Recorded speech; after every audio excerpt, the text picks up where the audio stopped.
Mira, sé cómo suena esto. Otro veinteañero mochilero con dinero de papá y problemas con el viejo, ¿verdad? Encontrándome a mí mismo por 3 continentes como un cliché de un folleto de año sabático. Pero escúchame. Soy Andrew. Y sí, estaba tratando de encontrarme a mí mismo, por cursi que suene. Nacido y criado en el condado de Oregón.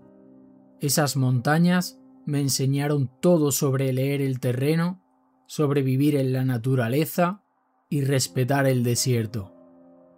Para cuando cumplí 25, ya había hecho algunas caminatas serias. Estamos hablando de los Andes en Perú, donde la altura te tumba si no tienes cuidado, las tierras altas de Cameron en Malasia durante la temporada de monzones, 3 semanas solo en el territorio de Yukón, donde los osos pardos superan en número a la gente por unos 50-1. Diablos, incluso hice un paseo por el interior de Australia con nada más que un filtro de agua y algunas raciones de emergencia. El punto es que no era un turista con equipo nuevo y de 0 experiencia. Sabía lo mío. Podía montar un campamento en una ventisca, guiarme por las estrellas, identificar plantas comestibles, todo eso. Pero las estepas de Europa del Este, ese fue el único lugar donde alguna vez tuve legítimamente miedo de morir. No fue por hipotermia, no fue por deshidratación, no fue perderme. Algo completamente diferente. Algo que me hizo entender por qué algunos lugares tienen advertencias que van mucho más allá de mantente en los senderos marcados. Esto fue hace unos 10 años, cuando todavía era lo suficientemente estúpido como para pensar que la experiencia superaba el conocimiento local en todo momento. Estaba recorriendo Europa del Este, planeando recorrer todos los principales sistemas de senderos, desde los Cárpatos hasta los Balcanes. Tenía toda esta ruta mapeada en mi reloj GPS. No es exactamente la ruta de senderismo más popular, pero eso es lo que me atraía. Senderos menos conocidos, ¿sabes? Nada de esa mierda de los Alpes sobrepoblados donde básicamente caminas en una conga de turistas alemanes. Había investigado. Sabía que la zona podía ser complicada en cuanto a navegación, ya que no hay muchos puntos de referencia, pero tenía buenos mapas topográficos y una sólida copia de seguridad del GPS. El clima parecía estable. Llevaba comida para una semana, un montón de pastillas para purificar el agua y equipo estándar para clima frío aunque era finales de primavera. Los lugareños, por su parte, no estaban exactamente entusiasmados con mis planes. Este anciano en la tienda de suministros para exteriores seguía negando con la cabeza cuando le mostraba mi ruta. Quédate en los senderos, quédate cerca de la carretera. No vayas solo por la hierba alta. Pensé que era la paranoia rural habitual sobre los forasteros. Tal vez algunas viejas supersticiones de la era soviética sobre deambular por zonas restringidas. Además, mi rumano era una mierda y su español no era mucho mejor, así que pensé que solo estábamos teniendo un problema de comunicación. Debería haberle escuchado. El cruce fronterizo de Moldavia a Rumanía fue más problemático de lo que esperaba. No hay una infraestructura real para el tráfico peatonal en la mayoría de estos cruces. Están diseñados para automóviles y camiones, no para estadounidenses con una mochila que intentan caminar entre países.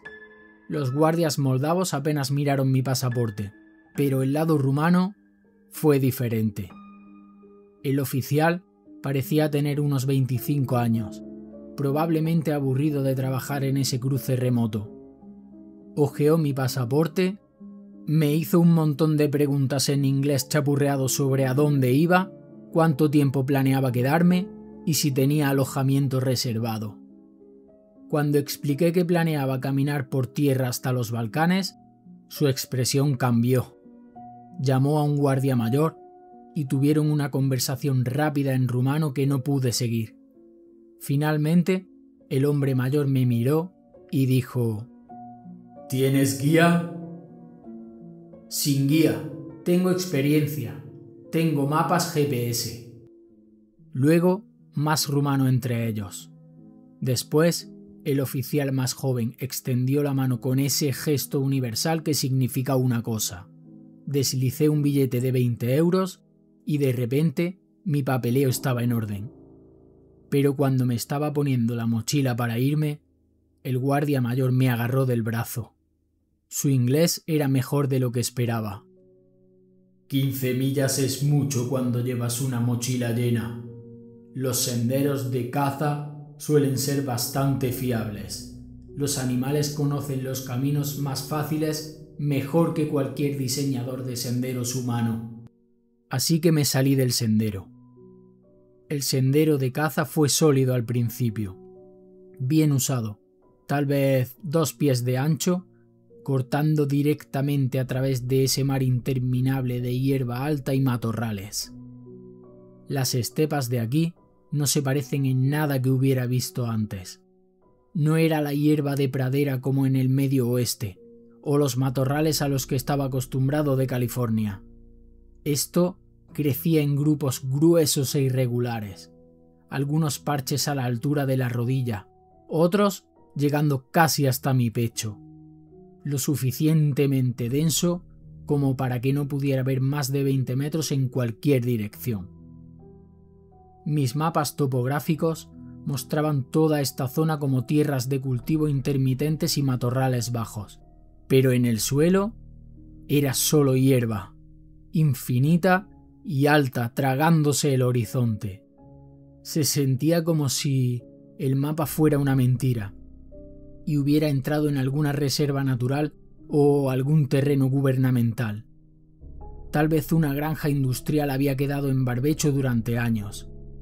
Lo que más sentía era que había entrado en una parte del país que no se suponía que estuviera allí, o que había retrocedido en el tiempo. El paisaje era casi primordial. Había estado siguiendo el sendero durante aproximadamente 1 hora cuando las cosas comenzaron a sentirse mal. Es difícil de explicar exactamente a qué me refiero con eso. ¿Sabes cómo en las montañas puedes sentir los cambios de clima en tus huesos antes de que baje el barómetro? Esto era algo similar, pero diferente de alguna manera. Los patrones de viento no tenían sentido.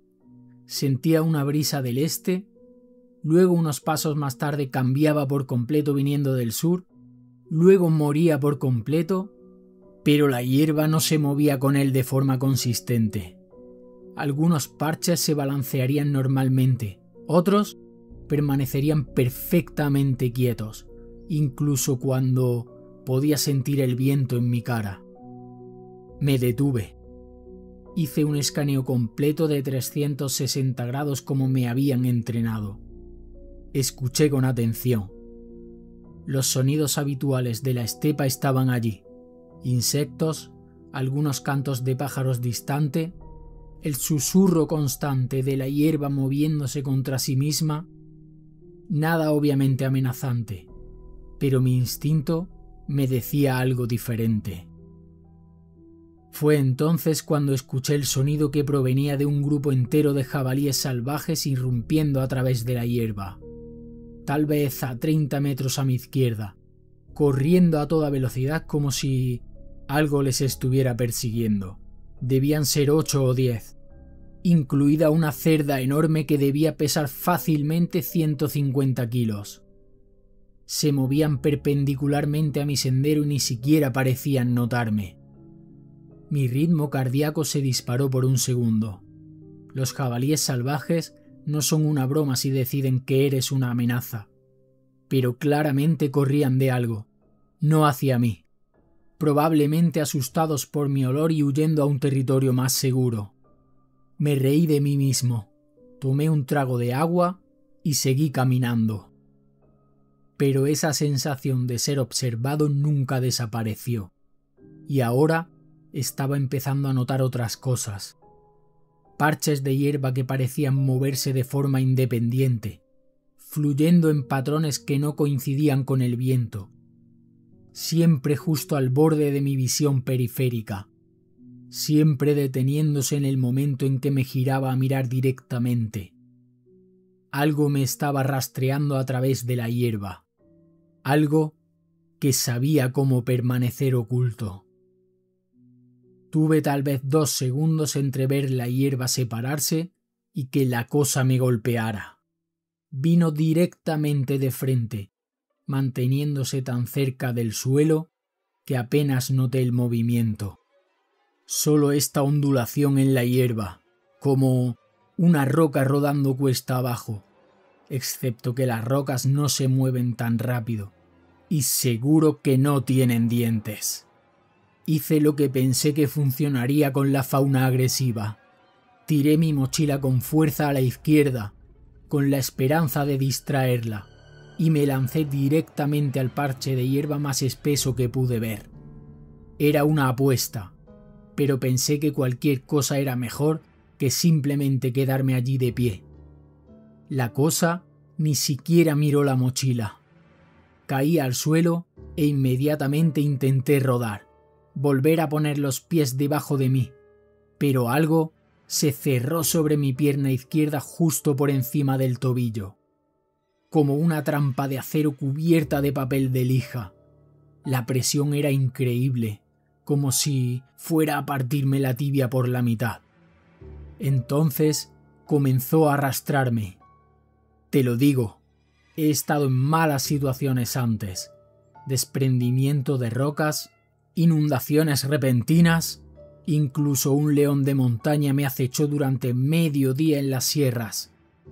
Pero ser arrastrado hacia atrás a través de la hierba alta por algo que ni siquiera podía ver claramente, ese es un tipo de terror completamente diferente. Mis manos arañaron todo, raíces de hierba, rocas, cualquier cosa para frenar el arrastre. La cosa me estaba arrastrando como si no pesara nada, tal vez 30 o 40 metros a través de ese laberinto de vegetación. Podía oír mi chaqueta rasgándose. Sentí el suelo raspando mi espalda y mis hombros. Mis pantalones de senderismo se estaban destrozando contra lo que me estaba agarrando. Intenté girarme para ver qué me tenía. Tal vez dar una buena patada con mi pierna libre. Pero cada vez que levantaba la cabeza, todo lo que podía distinguir era esta forma que parecía cambiar y difuminarse, como si estuviera hecha de la misma hierba y tierra por la que se movía. Entonces, de repente me soltó. Me arrastré hacia atrás sobre mis manos y mi trasero, poniendo distancia entre yo y lo que fuera que estuviera allí. El corazón martillando tan fuerte que pensé que podría estallar. Mi pierna estaba en llamas donde me había agarrado, pero aún podía moverla, lo que significaba que no había nada roto. La hierba a mi alrededor estaba completamente quieta, sin movimiento, sin sonido, excepto mi propia respiración entrecortada. Pero sabía que todavía estaba allí, observándome. Me senté en la hierba durante unos 30 segundos, tratando de controlar mi respiración, cuando noté que algo andaba mal con mi pierna. Las marcas de mordedura eran más profundas de lo que había pensado. 4 picaduras, 2 a cada lado de mi pantorrilla, como si me hubiera agarrado con colmillos sobredimensionados. Pero esa no era la parte aterradora. La parte aterradora era cómo la piel de alrededor de las heridas ya estaba empezando a cambiar de color. Al principio pensé que era solo sangre acumulándose debajo de la piel, moretones normales por la presión, pero los moretones no se extienden tan rápido y seguro que no se vuelven de ese tono negro verdoso. La decoloración se extendía hacia afuera desde la picadura, tal vez 1,5 centímetros de diámetro, y podía sentir esa extraña sensación de hormigueo subiendo hacia mi rodilla. Veneno. La cosa me había inyectado algo. Me habían mordido serpientes de cascabel antes, un peligro profesional cuando pasas suficiente tiempo en la naturaleza de California. Sé cómo se siente el veneno cuando comienza a actuar en tu sistema. Esto, sin embargo, era diferente. El veneno de la serpiente de cascabel quema. Esto se sentía frío, como el agua helada extendiéndose por mis venas. Mis manos temblaban mientras me subía la pernera del pantalón para ver mejor. Las picaduras no sangraban mucho, pero la piel que las rodeaba empezaba a hincharse. Cuando presioné el área decolorida, no pude sentir nada. El entumecimiento se extendía más rápido que la decoloración. Tenía que moverme. Ahora, lo que sea que esta cosa me haya inyectado, no podía dejar que llegara a mi circulación central. Si llegaba a mi corazón o pulmones antes de que encontrara ayuda, estaba acabado. Me quité el cinturón, me lo envolví alrededor del muslo lo más apretado que pude soportar y me lo abroché. La presión fue inmediata y brutal, pero ralentizaría la propagación del veneno. Tal vez me ganaría unas horas.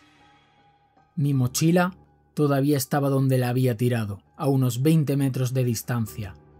Podía ver que la cosa no la había tocado, lo que significaba que se había ido o estaba esperando a ver qué haría a continuación.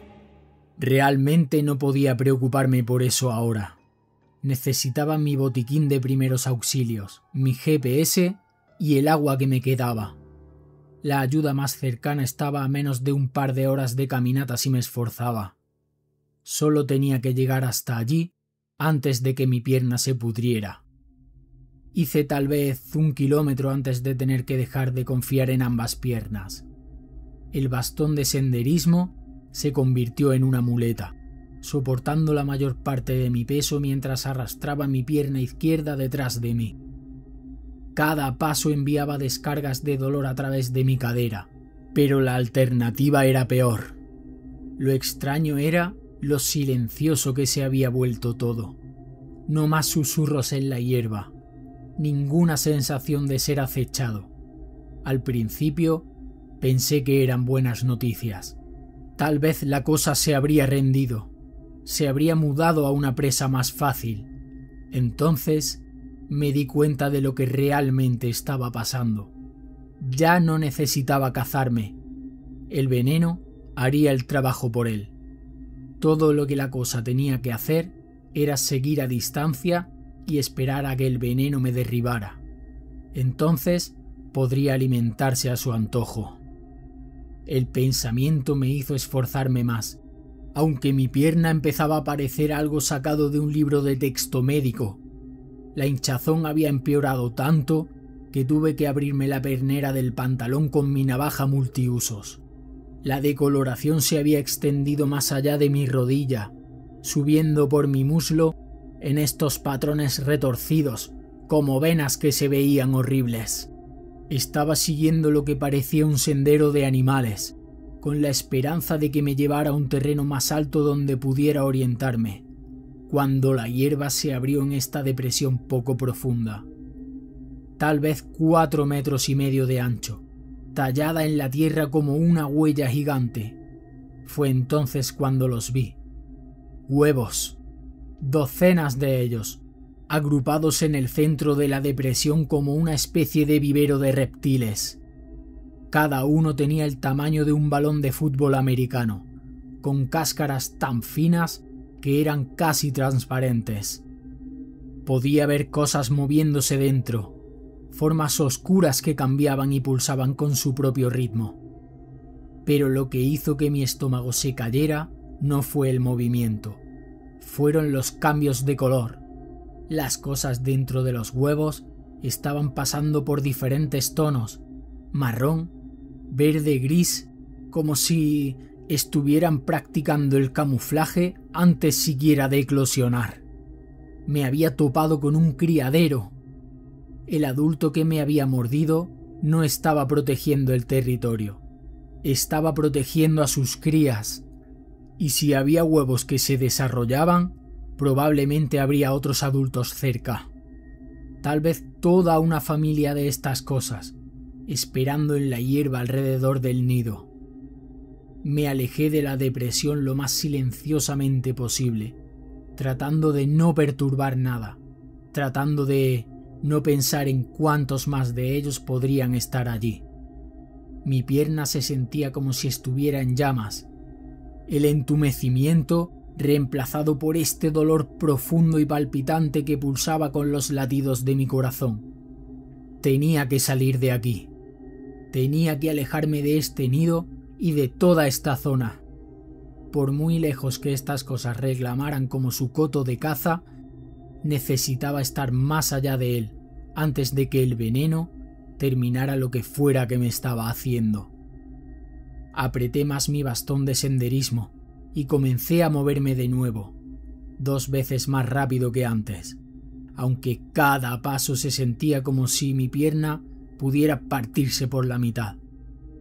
1 hora después, me obligué a parar. Mi cuerpo se estaba apagando, me gustara o no. Encontré un parche de terreno un poco más alto donde podía ver tal vez 50 metros en cada dirección y me desplomé contra mi mochila. El GPS decía que todavía tenía 8 kilómetros hasta los edificios más cercanos marcados en el mapa. Una granja probablemente, tal vez un pequeño pueblo. 8 kilómetros normalmente ni siquiera se registrarían como una caminata real, pero con mi pierna como estaba, podría haber sido 100. Me obligué a comer la mitad de una barra de proteínas y a beber un poco de agua, aunque me estaba dando calambres en el estómago. La deshidratación me mataría más rápido que el veneno si no tenía cuidado. La ironía no se me escapó. Aquí estaba yo, siguiendo los protocolos básicos de supervivencia en la naturaleza, mientras algo intentaba activamente digerirme desde adentro hasta afuera. Esta no era la primera vez que estaba en serios problemas en la naturaleza. Me mordió una víbora diamante en Joshua Tree hace unos 6 años. Tuve que caminar 6 kilómetros de regreso al comienzo del sendero con la pierna hinchada como un globo. Pasé 3 días en el hospital, pero salí. En otra ocasión estaba en Colorado cuando me metí el pie debajo de una roca durante el cruce de un río. Tardé 2 horas en liberarme, y para entonces la hipotermia se estaba instalando en mi cuerpo. Estaba temblando tanto que apenas podía agarrar mi equipo, pero me refugié y lo superé. El punto es que me había lastimado antes, me había asustado antes. Sabía cómo seguir adelante cuando todo en tu cuerpo te dice que te rindas. Pero esto era diferente. Esas otras veces sabía a qué me enfrentaba. Mordedura de serpiente, hipotermia, deshidratación. Hay protocolos para esas cosas, opciones de tratamiento. Esta cosa que me había mordido no tenía idea de que estaba diseñado para hacer su veneno, qué tan rápido funcionaba, cómo era el final del juego. Me sorprendí a mí mismo empezando a subirme la pernera del pantalón para revisar la herida y me detuve. No quería saber.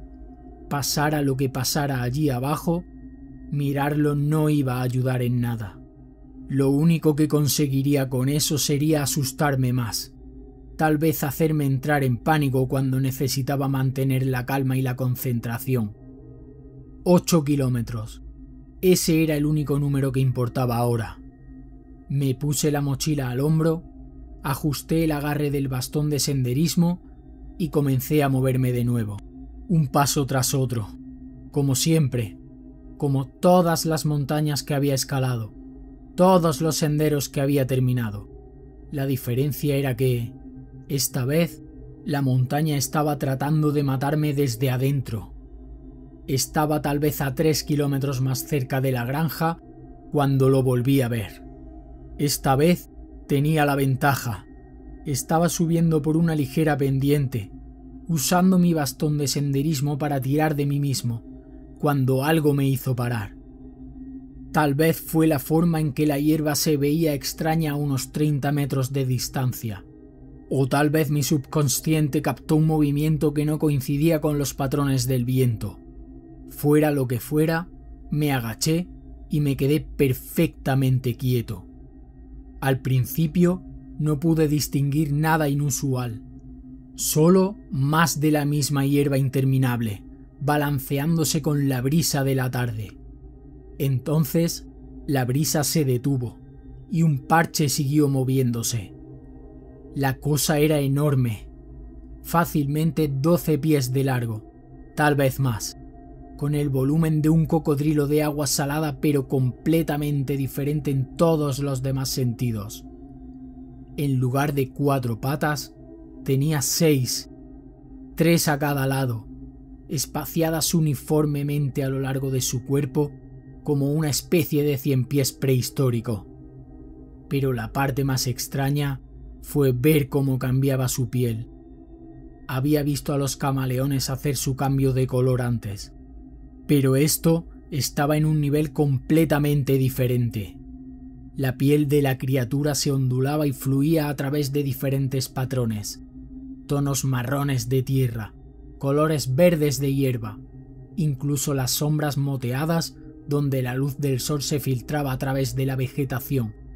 No solo estaba cambiando de color, también estaba cambiando de textura, imitando la apariencia de tallos de hierba seca y tierra rota tan perfectamente que, incluso sabiendo exactamente dónde estaba, seguía perdiendo la pista de su contorno. La cabeza era pura pesadilla, plana y ancha, como una cobra, pero proporcionada para algo 10 veces más grande. Cuando giró ligeramente, pude ver esos ojos amarillos escaneando el área con una inteligencia que me erizaba la piel. Este no era un depredador tonto que operaba por instinto. Esta cosa estaba pensando. ¡6 patas! Yo había estado caminando y acampando durante más de una década. Estudié biología de la vida silvestre en la universidad y pasé tiempo con guardabosques y naturalistas de todo el mundo. Nada de lo que había oído hablar tenía 6 patas y se veía así. Esto era algo completamente desconocido, algo que había estado escondido aquí durante quién sabe cuánto tiempo. Tenía que tomar una foto. Nadie creería esto sin pruebas, y si no salía, al menos habría evidencia de lo que me mató. Moviéndome lo más lentamente posible, saqué mi teléfono del bolsillo de mi chaqueta. Sin servicio, como esperaba, pero la cámara todavía funcionaba. Alineé la toma y hice zoom lo más posible. Luego, contuve la respiración. El clic del obturador pareció hacer el eco en toda la estepa. La cabeza de la criatura se giró hacia mí al instante. Esos ojos amarillos se fijaron en mi posición con una precisión aterradora. Me presioné contra la hierba, tratando de convertirme en parte del paisaje, pero ahora podía oírlo moverse. No el fuerte forcejeo que esperaba, sino este sonido suave, casi silencioso, mientras se deslizaba por la vegetación hacia mí. Cerré los ojos y traté de dejar de respirar. Mi pierna latía al ritmo de los latidos de mi corazón, y estaba seguro de que la cosa podía oler la infección, el veneno, cualquier marcador químico que estuviera desprendiendo mientras su veneno hacía su trabajo. Los sonidos se detuvieron a unos 10 metros de distancia. Podía sentirlo allí, esperando, probando el aire. Los segundos se arrastraron como horas. Luego, finalmente, el sonido de deslizamiento se alejó, dirigiéndose hacia el este. Esperé otros 5 minutos antes de atreverme a levantar la cabeza. Se había ido, pero sabía que podía dar la vuelta.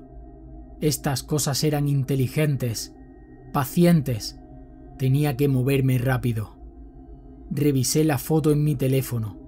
Borrosa, pero se podía distinguir la forma básica, las proporciones extrañas y las 6 patas. Si llegaba a esa granja, esto lo cambiaría todo. Los criptozoólogos perderían la cabeza. Pero primero, tenía que sobrevivir las próximas 2 millas con una pierna que se sentía que se estaba disolviendo desde adentro hacia afuera. La última media milla fue un infierno. Mi visión seguía entrando y saliendo del enfoque, y me estaba apoyando tanto en el bastón de senderismo que sentía que mi hombro se iba a dislocar. Cada paso enviaba oleadas de náuseas a través de mi sistema, pero podía ver los edificios por delante, estructuras largas e industriales que tenían que ser algún tipo de operación agrícola. Tropecé por un hueco en una valla de alambre y salí por un camino de tierra. Mis piernas cedieron a unos 50 metros del edificio más cercano y caí al suelo con fuerza. Mi bastón de senderismo se alejó traqueteando por la grava. Las voces comenzaron a gritar en rumano. Pasos corriendo hacia mí. Intenté sentarme. Intenté explicar lo que había pasado, pero las palabras salieron como galimatías. A través de la niebla pude distinguir la palabra agroindustriala pintada en uno de los edificios, pero el resto del nombre de la empresa seguía cambiando y difuminándose como si estuviera bajo el agua. Unas manos fuertes me levantaron y escuché a alguien maldecir cuando vieron mi pierna. Uno de los trabajadores, un tipo de mediana edad con ropa de trabajo, estaba señalando la herida y gritando «¡Ambulanta! ¡Ambulanta!» a alguien con una radio. Otra voz más vieja y grave dijo algo que incluía «Balaur Diarba». Las palabras enviaron un escalofrío a través de los otros trabajadores. Todos comenzaron a hablar a la vez, con las voces tensas que sonaban con un miedo genuino. Dragón de hierba. Incluso a través de la niebla del veneno entendí eso. Sabían de esas cosas. Tenían un nombre para ellas. Mi respiración se estaba volviendo más trabajosa. Cada inhalación se sentía como si estuviera tratando de aspirar aire a través de hormigón húmedo. El mundo se estaba inclinando hacia un lado, y ya no podía decir si estaba acostado o de pie. Me di la vuelta, y mi mente se sintió como si se cortocircuitara.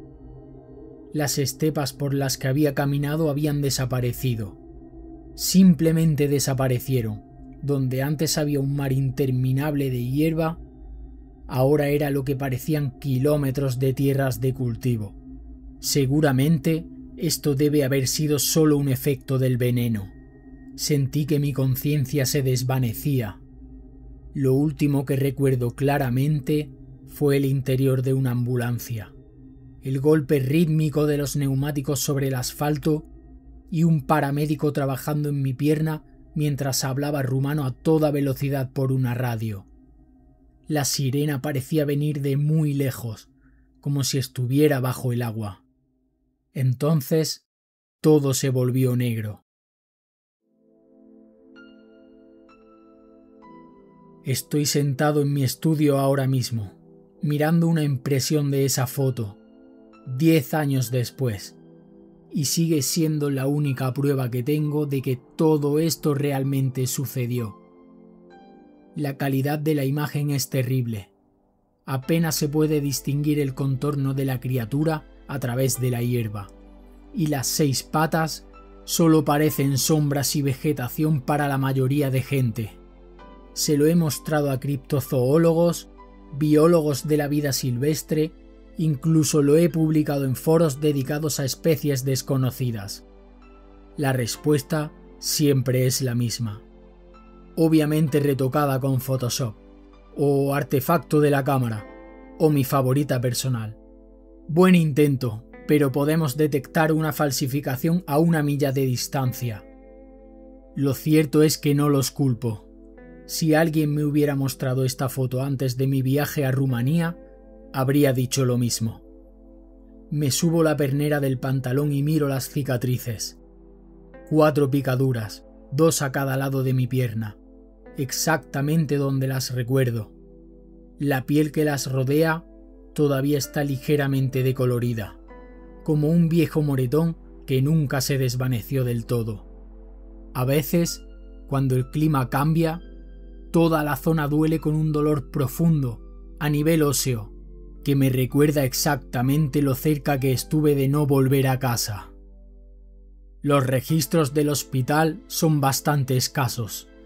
Estuve allí aparentemente durante 6 días, aunque solo recuerdo fragmentos.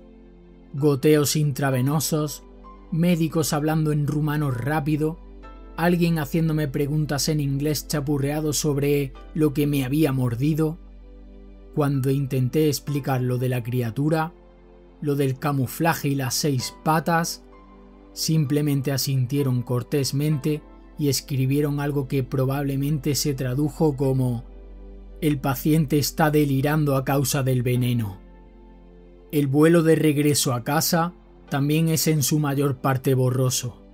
Todavía estaba bastante mal, funcionando con cualquier cóctel de antibióticos y antídotos que me habían inyectado. Pero llegué a casa, y después de unos meses de fisioterapia, casi vuelvo a la normalidad. Casi. Todavía hago senderismo. Todavía viajo. Pero ahora soy diferente de maneras que son difíciles de explicar a las personas que no han estado donde yo he estado. Cuando los lugareños me dicen que no vaya a algún lugar, escucho. Cuando mi instinto dice que algo no está bien con un sendero o con un campamento, confío en él. Y cuando estoy en un país remoto, presto atención a los sonidos que no pertenecen y a los movimientos que se sienten mal o que no coinciden con el viento. Porque aprendí algo allí que ninguna cantidad de experiencia en la naturaleza me había enseñado antes. El mundo es más grande y extraño de lo que cualquiera de nosotros quiere admitir. Hay cosas ahí fuera, criaturas que la evolución se olvidó de contarnos, ecosistemas que operan según reglas que aún no hemos descubierto. Y a veces, no importa lo preparado que creas estar, la arrogancia puede ser tan mortal como cualquier cosa con dientes y veneno.